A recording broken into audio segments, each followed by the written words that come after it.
Good morning, everyone. Can you hear me?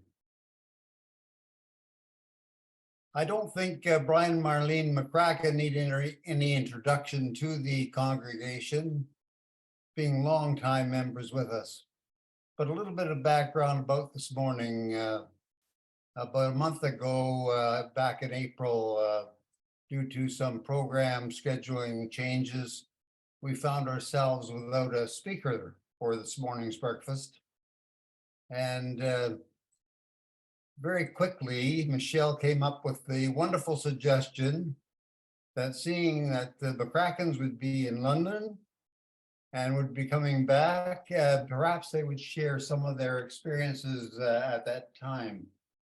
And we thought that was a wonderful idea, the planning committee, and we were delighted when Brian and Marlene enthusiastically accepted that invitation. And so we're glad that that they're with us this morning, given the short period of time they had, and in fact, an intervening illness. So very happy to see you this morning, and we look forward to seeing a few sights and hearing a few stories of your experiences in London during the coronation. With that, I turn it over to you, folks. Okay, so before we do have some thank yous here, but before we get into that, while you folks are eating, we had some music playing in the background. We'd just like to give you a little, explain what that music is. Two of the musical pieces were from the coronation. The one is called Crown Imperial, and the other one, Zadok the Priest. There was a third piece of music called the King Charles Waltz. There's a bit of a story about why we play that piece of music. Some of you know that Marlene and I have been involved in a ballroom dance club in Kingston, and we were fortunate enough to, for our last dance of the season on May 12, we were looking after putting the music together for the dance. And this was just a week after we got back from London. So the theme of the dance was called A Royal Coronation Dance. So while looking for music for our dance, as you do a Google search or a YouTube search, and I searched for Royal Coronation music for King Charles, and up comes, there's a hit called The King Charles Waltz, which was composed by a British composer, David Reed. I wanted to buy this piece of music, so I emailed David Reed, explaining it was for our ballroom dance club, and we would like to include in the dance program. He replied back almost instantly, the miracle of modern communication, saying that because he's based in the UK, we're in Canada, credit card transactions are a little complicated. He's just a small website. So he wasn't set up for large credit card transactions. And he said, can't really do that because of the UK, Canada thing. So he said, tell you what, I'll send you the piece of music for free. If you, when your group dances the King Charles Waltz, you'll make a video recording of it and send it to him, and he will include it in a montage that will be sent to King Charles III. There's only one answer to that, and that is yes. So that's what we did, and that's why we included that in part of the background. Like it's a lovely piece of music, and we don't get tired of hearing it, and hopefully you folks enjoyed it as well. Anyway, so into the program. First of all, Marlene and I would like to thank Glenn Owen for, first of all, for the invitation to do this and for his introduction. Thank you, Glenn. Secondly, a big thank you to Paul Van Est and to Craig Pettis for their technical assistance. We got together with them earlier this week to sort out things and make sure that this works connected properly. Thank you to you guys, because it is a big task, but what they do. Next, folks, we would like to thank is Gordon Barbell for the brass coronation bell from Queen Elizabeth's coronation and a ceramic King Charles coronation bell. So, they kindly offered to bring them in, so put them on display for you folks. Thank you. Thank you, Gordon and Bill and Barb.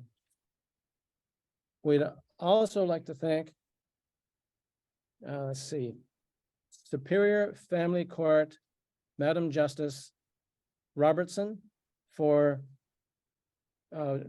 bringing this in and through Tom Kerr and donating it to us. It's a solar powered queen. Yeah, so thank you to Madam Justice Robertson and thanks to Tom.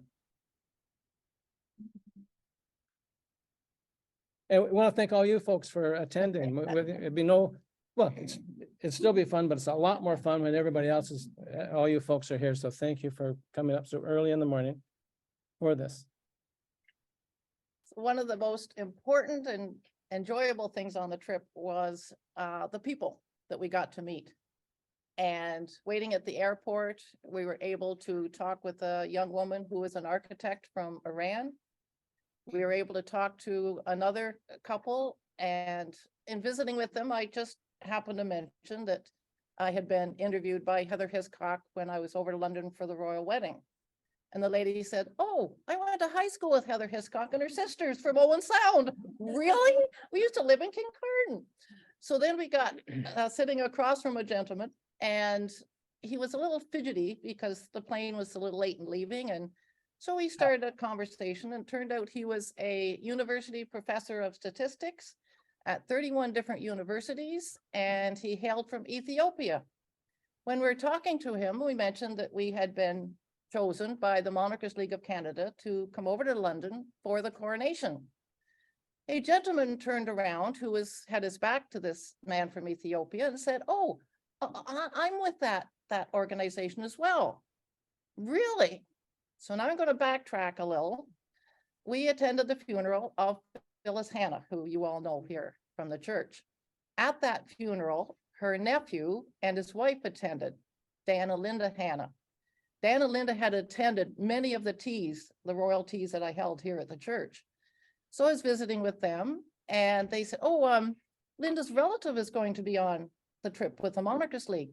"Really? Well, what's his name?" "Well, Henderson." "Oh, well, I'll keep an eye out for that one." So talking with the man from Ethiopia, the man who had his back to him turns around and goes, "I couldn't help but overhear. I'm with the Monarchist League of Canada on that trip." "Really? That's wonderful." He said, "My name's Dave." "Oh, so nice to meet you. Glad you're with us. Would you happen to know a man with the last name of Henderson?" He said, "That's me." And as luck would have it, that gentleman, Dave Henderson, is with us today, all the way from Belleville. Hello, Dave. Really appreciate that, Dave. A wonderful group that we traveled with. And one of the things I have on, did you want to say your little bit first? No, you go ahead. Okay, fine. You're on a roll. So I came with my bling today, and I have to tell you, these are all replicas. Okay, let's make that very clear. They are replicas. But I'm wearing the coronation necklace that Queen Victoria wore, the replica, of course. The Queen Elizabeth II wore, and Queen Camilla all wore the same necklace, which is the coronation necklace. Stand up. Oh, I have to get up and sit down again? Okay, here we go. Ta-da! Here. Then, where's the camera? Ta-da! There. How's that? Is that good? No. Okay, but ta-da! Shall I take this off? No, that's a different show. Come on. So the maple leaf brooch that I'm wearing was given by King George VI to Queen Elizabeth, the Queen Mother, when they were the first king and queen who came to Canada. And you will notice that every royal that comes to Canada wears the real brooch. This is the replica, right? Also, the bow brooch was a familiar brooch that the Queen often wore. The earrings I have on are Queen Mary's earrings, of which Queen Elizabeth II wore on many occasions. And one thing that I'm really thrilled about, I can't believe I found it, the ring that I am wearing is actually a replica of Queen Elizabeth II's engagement ring. And sure. Stand up, sit down. What do you want? You want down? Okay, I'm going down now. Here I go. The knees are okay so far. Okay, now. What would you like, sir? No, this stuff is mine. Oh, Oh, are you finished? He's your video guy. oh, okay. So am I okay now? Yeah, are you finished? I'm done. Oh, all right. We're so rehearsed on this. Yeah, Okay, yeah, now you can do this part. yeah. So as many of you know, I like to take photographs. Oh, wait, I It- forgot something. May I What? jump in? Yes, go ahead. So sorry, sir. No, go ahead. I forgot. I have another print. Oh, no, go ahead. This is, I have to count these. This is actually the most famous brooch that the Queen wore. It's called the Williamson brooch. It was the largest pink diamond in the world that was given to Queen Elizabeth II at her coronation. And why I love this brooch is because Mr. Williamson, you got it, was a Canadian. Yay. Yeah. Okay, now I can go. Yeah. Sorry. So I like to take photographs. Our week in London, I took 1,000 images. But don't fear, I was able to narrow this down to 950. So actually, no, just kidding. It's a lot less than that. Anyway, let's get started with this thing. To show what they say. This is, as we're sitting in Toronto Pearson Airport, and this most gorgeous sunset that we had ever seen was on display for us. We knew we were in for a very good week. And we felt very welcome when we landed in London Heathrow. On our bus trip from the airport to our hotel, we passed this beautiful car, and then this one. And I said to Marlene, it's too bad. We have four grandsons, only 2 sports cars, so we had to leave them. He had something like that one. And as you would expect, there's all kinds of royal coronation souvenirs in London. This, again, another nearby hotel with the For the crown and the diamond. decorations. Oh, that's like for the Queen. Of course, iconic London Eye. That was the very first thing that Marlene and I went on. This was a 6-minute walk right around the corner from our hotel. So our hotel was in just a perfect spot. So the London Eye was just a fabulous thing to go on. I got so many wonderful pictures, which you'll see a few of them. This is, hopefully you can see my my cursor here. This is at the top of the rotation. This is Buckingham. There's Buckingham Palace. And you can see the flagpole is missing. The royal standard is not flying. So stay tuned for what that Where's means. the king? This is another image just coming around to the right a little bit from that last image. Here, this is the Horse Guards Parade, and that's where Trooping the Colour takes place. Over here, if you can see it, is Trafalgar Square, and Trafalgar Square, Nelson's Monument. This is Nelson's Monument. Right here is the Canadian High Commission called Canada House. Oh, yeah. Okay. Coming more around to the right. Here's St. Paul's Cathedral.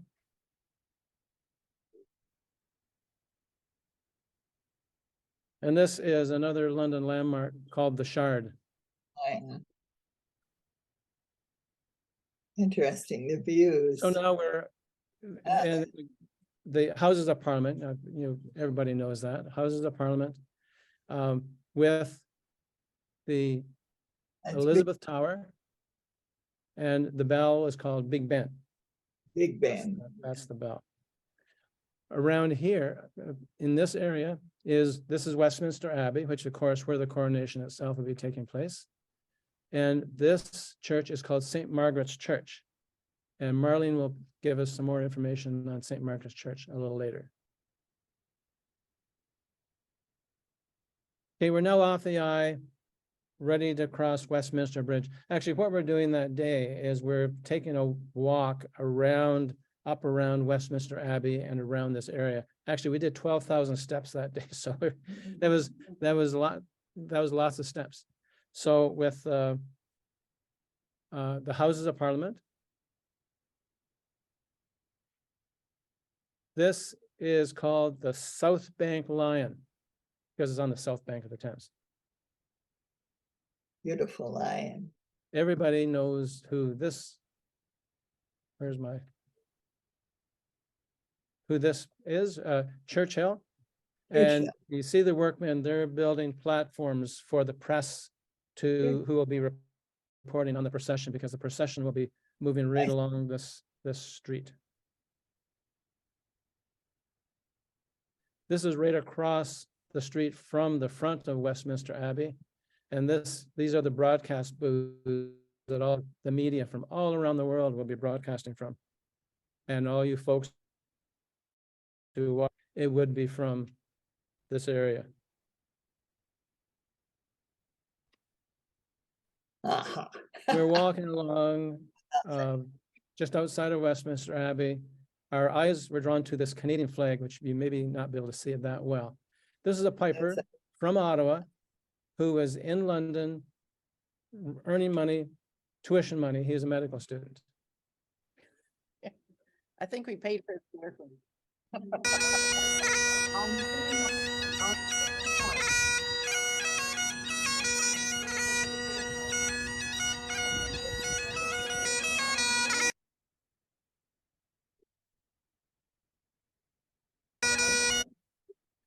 yeah. Volume 43. St. Margaret's Volume Church, 34.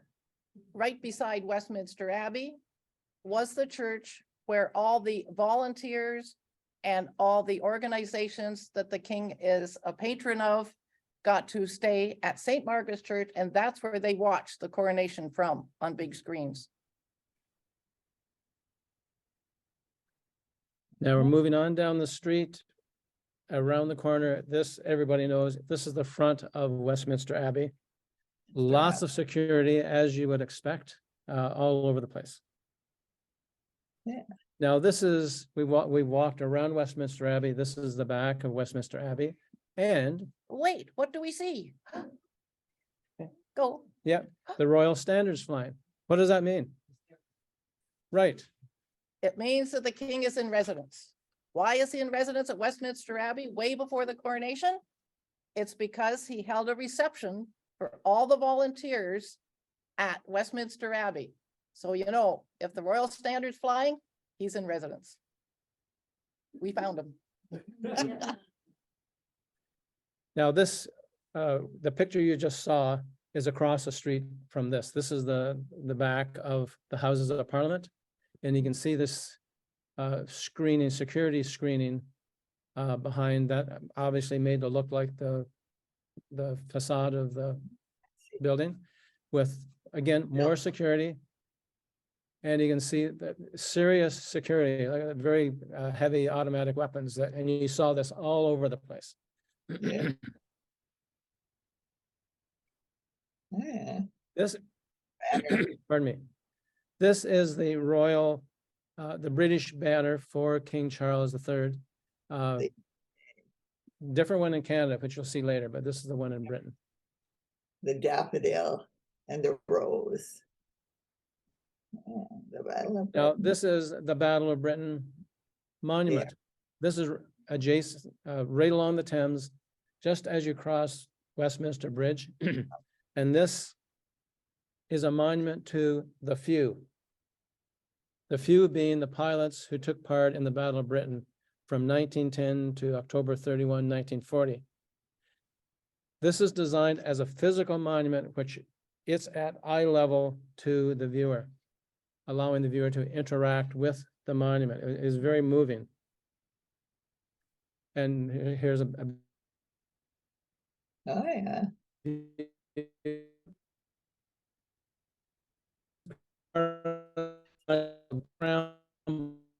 called The planes across the tarmac. there are no for the fires and hurricanes and whatnot to intercept the German planes. And you can see here, this is eye level too, so it's very dynamic. I remember the movies that were made after. Of course, not all the pilots were British. They were all Commonwealth, from all the Commonwealth. This is the Royal Canadian Air Force crest. Nice. Very This picture, you probably can't see it that well, but around the monument, the base of the monument, they had the names of every pilot from every country, every Commonwealth country that flew in the Battle of Britain. And this is the one for Canada. So if you knew anybody that had flown in that, their name would be on here.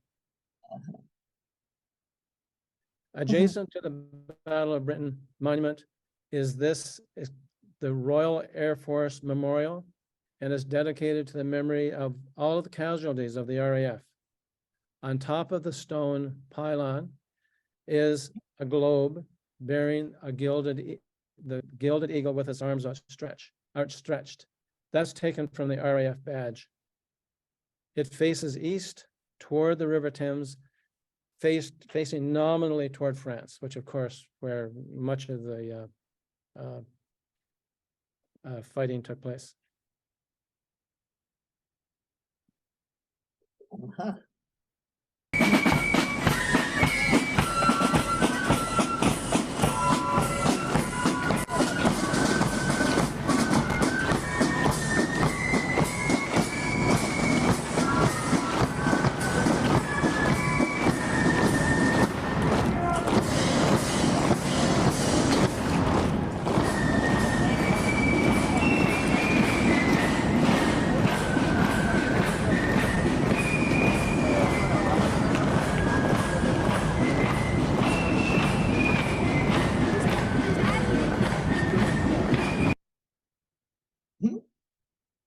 And what about Canada and the coronation? 5 members of the RCMP's musical ride took part. They rode in procession from Westminster Abbey to Buckingham Palace, ahead of the King and Her Majesty the Queen. They rode former musical ride horses: George, Elizabeth, Sir John, Darby, and Noble, all of whom have been given to the royal family, with Noble being the most recent arrival in the Royal Mews. Members of the Canadian Armed Forces took part, with 45 personnel forming a marching contingent, along with personnel from other Commonwealth countries. The Canadian contingent included 16 personnel from the Canadian Army in dark green uniforms, 11 from the Royal Canadian Navy in black, 11 from the Royal Canadian Air Force in sky blue, 6 from Canadian Special Operation Forces Command in brown and tan berets, and 1 from the Royal Military College in red. May I tell my story? Yeah, go ahead. Yay! Yeah. If you've heard the story before, don't stop me because I want to say it again. Made me think of it. When I was over in Ottawa for Canada Day, here, Prince William and Catherine were in Canada, in Ottawa for Canada Day. 3 lads were walking through the group of people that were standing there, no shirts on, painted red from the top of their heads right down to their waist, big white maple leaf on the front, and a big RMC on their back. Well, there were 3 sisters there from Calgary, and they started to debate. Ethel, what's RMC stand for? I don't know. They debated for a good 10 minutes anyway. Finally, the one sister said, I know, RMC, Royal Married Couple. I have given books on Kingston and the Island to every member of the royal family, including Queen Elizabeth II. And when I gave the book to Prince William, by Ian Corstein, by the way, I attached a little note on the picture of RMC about the ladies who thought his Royal Military College was the Royal Married Couple. And he wrote back afterwards. So that was amazing. Okay, done.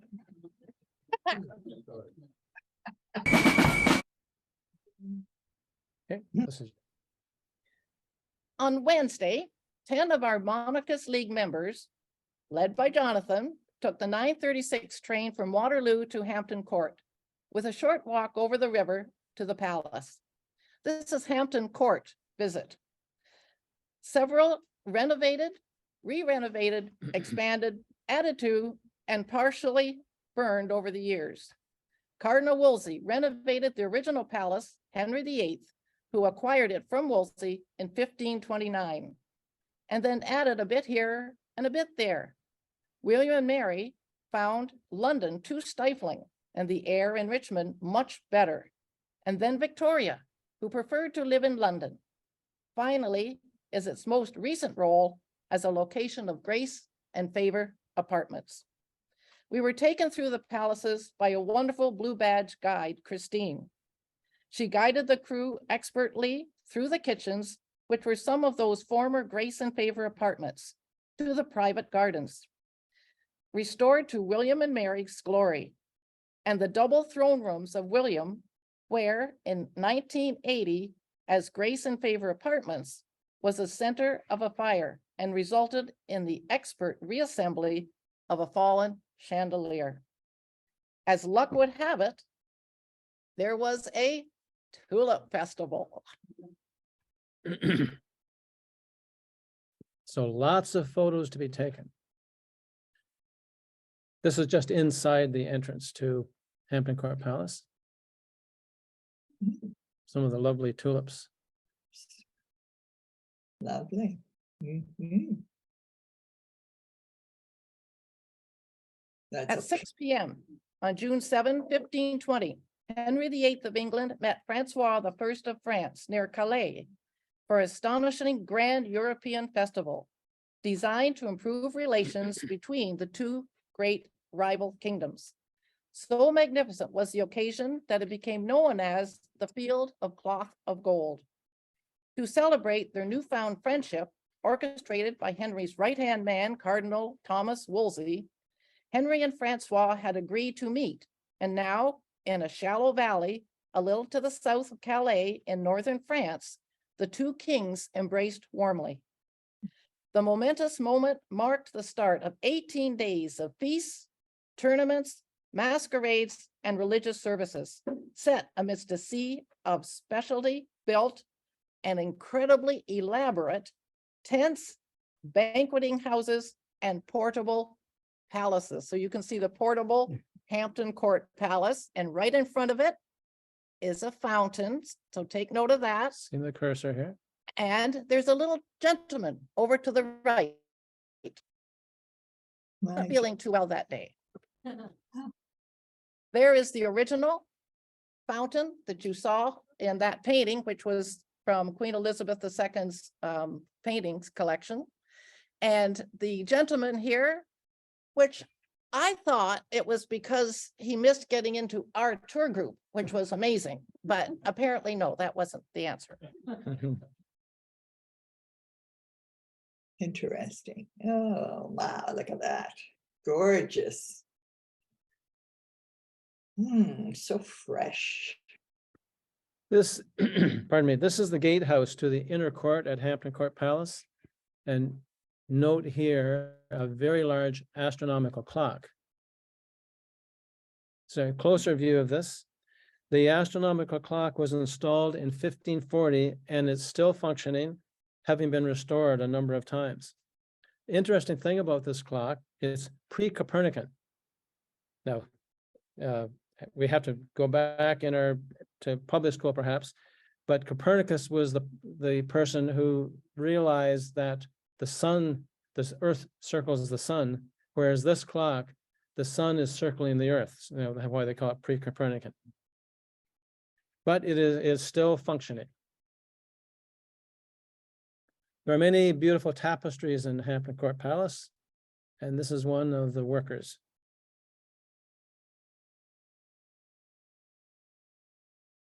This is Henry VIII and his family. Of course, here's Henry VIII. Here is Princess Mary, who becomes Queen Mary I. This is Jane Seymour, who gave Henry VIII a son. Trying to read it, Prince Edward. And this is Princess Elizabeth, who becomes Elizabeth I. Ah, interesting. There's a beautiful fountain in the courtyard. Mhm. This is the gardens at the back of Hampton Court Palace, absolutely beautiful. These trees that are trimmed like this, the guide said that it takes 2 men, 2 days to trim these trees. There's another garden at the back called the Privy Garden.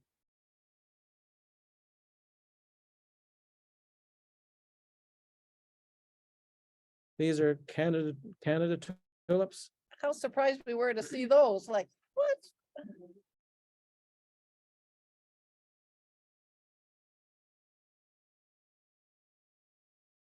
This is called the Great Fountain Garden, and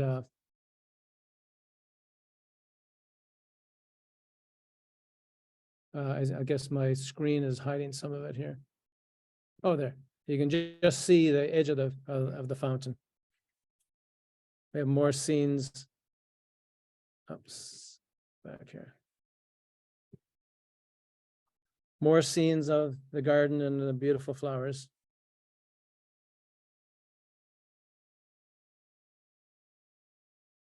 And the very ornate chimneys. The chimneys of Hampton Court. This is the ceiling in the Great Hall. It's very elaborate. In And stained glass in the Great Hall.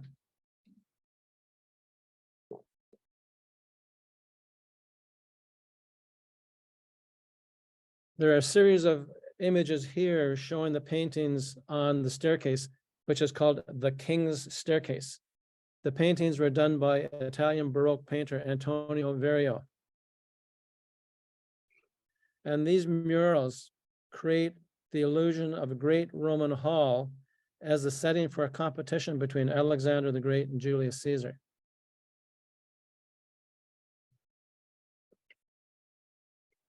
That must be the Trump de Lille or whatever you Maybe call it. just to have a better flow, let's just take that back. The painting gives you the So you illusion. can see here.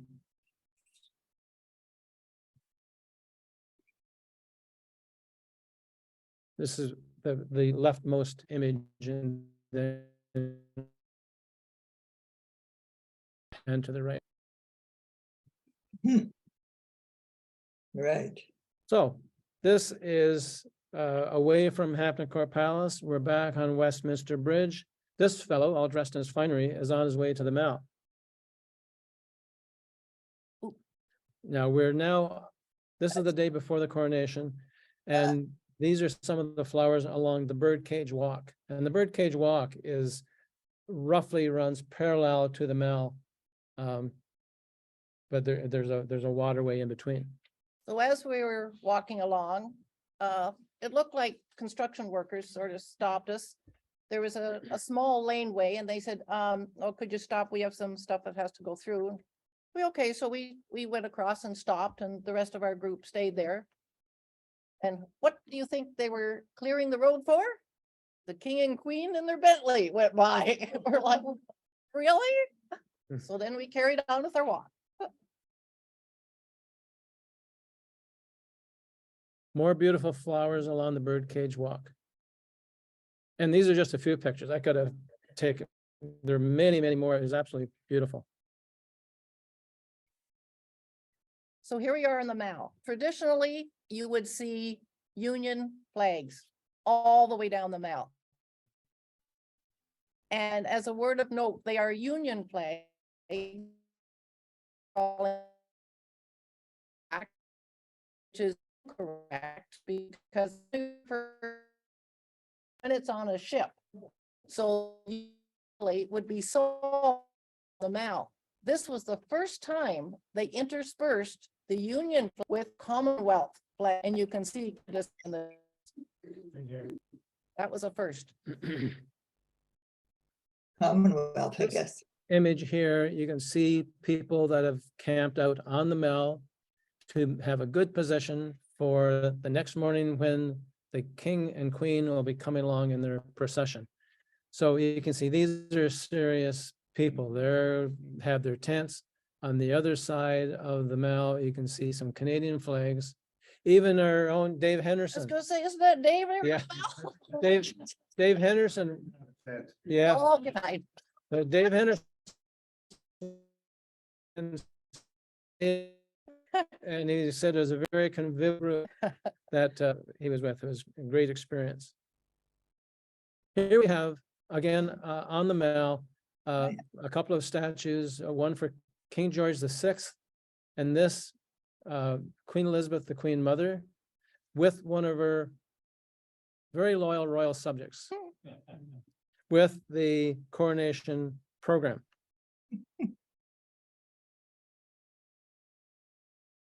Ah, Media and onlookers viewed a brief ceremony in which many league members participating in the coronation tour paid tribute to George VI and Queen Elizabeth, later the Queen Mother, sang the national anthem.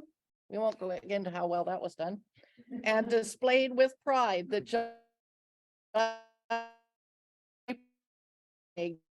by the kindness of who's a lawyer from Toronto. And you can see the shortest one in the group here. Here's Marlene right here.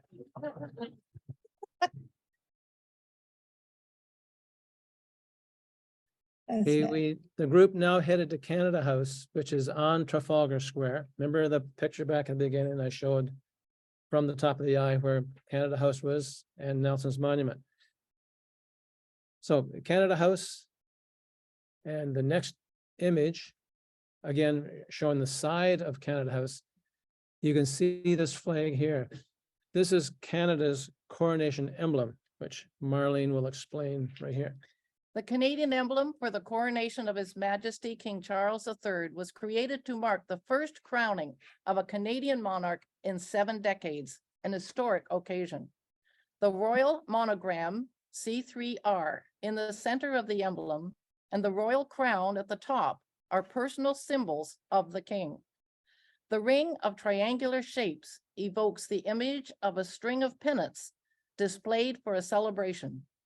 These 13 shapes allude to Canada's provinces and territories, and their circular arrangement conveys the idea of inclusion for all Canadians. The circle is also an important concept for many Indigenous peoples, symbolizing not only equity, but also the cycles of the natural world. The green color of the shapes is associated with the environment, which has long been an important cause for His Majesty. Oh, It that's symbolizes hope and growth. Inclusion and togetherness are also represented by the white spaces between the green shapes, which resemble paths leading to a central meeting place. The entire white space can be seen as a sunburst, symbolizing innovation and new ideas. sunburst, yeah. Hmm. That's good. This is the day of the coronation. The coronation took place in the morning. This is mid-afternoon when the fly past took place. Of course, it rained quite considerably Coronation Day. So the fly past that had been planned was supposed to include some 80 aircraft, but because of the rain, they didn't want the World War II Lancasters, Spitfires, Hurricanes flying in inclement weather. And the other thing too is they're not flown by professional pilots, as the pictures I'm showing you here are. So they took those older aircraft out of the fly past. So what they did have these helicopters, which was quite neat to see. And then here's the red arrows, which is the British acrobatic flight team. When I was out, this is right beside the eye on the Thames, and I went out, they say middle in the afternoon, because they were supposed to do a fly past around 2:15. And we kept looking at our phones to see, is it on? Is it on? Is it on? Is it not on? Is it going to be reduced or is it going to be canceled? So I was out there by the Thames and I got chatting with another fellow who came up with the same intent as what I was doing. He wanted to take some photographs of the fly past. And then he found on his phone where it said, okay, no, it is on. It will be reduced in size. He was from Glasgow. He's an electrician from Glasgow down in London. So, but nice to chat with him. But anyway, all of a sudden, you can imagine how fast these things went past. But anyway, we were able to get the this picture and with the helicopters. What setting did you find? Setting. That was a joke. You don't- No, I can look it up and get back to you. I think it was turned on, right? Yeah, The camera was turned yeah. on. Camera was on, yeah. I'll get back to you though. You asked. This was toward the end of Coronation afternoon with the rain.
So here, more bunting, which we saw, more souvenirs. Actually, this one was interesting. This is an invitation to a big lunch street party.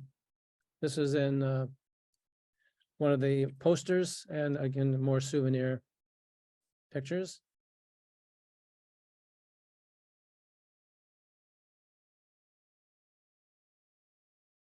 This actually is where we went with the whole group. It's called Maple Leaf Pub, and it's just off Trafalgar Square, and it's run by Canadians.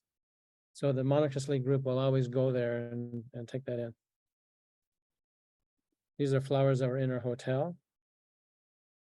And our final image, you want to tell about it?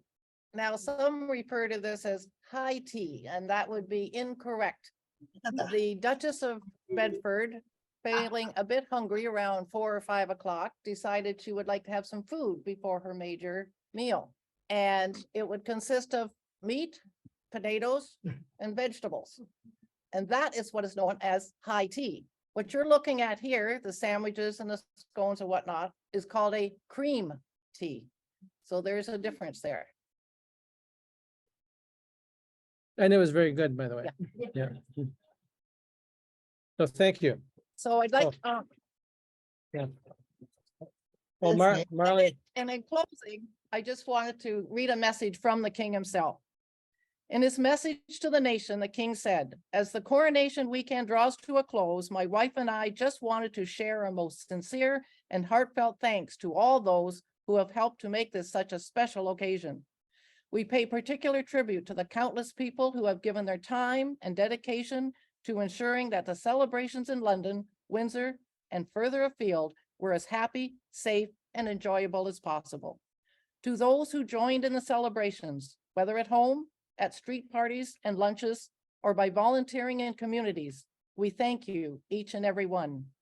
He added, to know we have your support and encouragement, and to witness your kindness expressed in so many different ways has been the greatest possible coronation gift. As we now rededicate our lives to serving the people of the United Kingdom, the realms,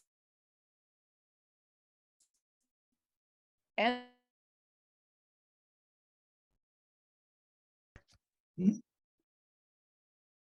thank you for. Well, Where were you standing during the coronation parade? oh, the parades were just about 6 minutes from our hotel. That's where we were, and Brian got those pictures of the parades, which was great, but you never knew sort of where to go or where to stand, and so we just sort of went with the flow. But what absolutely amazed me was when the reporter announcing that here was the Monarchist League of Canada with their large Canada flag standing in front of the statue of King George VI and his wife, Queen Victoria. I mean, the stories I could tell you folks of the press and their knowledge of, you know, Canada and our connection to our king and queen, it's mind boggling, but yeah. Yeah, that was quite the, and then they started to sing, "Oh Canada," and I went, okay, here we go. Luckily, the men down at the other end of the flag started really low, and I thought, perfect, I can just belt it out very low. Then they said that the people beside them in our group started singing it in French. So all the people singing in English stopped singing. So I started just belting it out. Well, it came to the part where it's been changed to the sons are now us. So I did the correct one saying us, and everyone behind me stopped singing. You know, it's like, oh my goodness. But I did finish it. Anyway, thank you, folks. Yeah. Yeah. I know I'm speaking on behalf of everyone here. This was more than we expected. It's really Oh, been good. wonderful, Oh, guys. good. Thank you. Well, thanks, Very quickly done, very professional. thank you. Thanks again. What a finish for our season. And speaking of the season, September, we start again with the fellowship breakfast. September the 28th, we're back to our fourth Sunday. So that is September the 28th.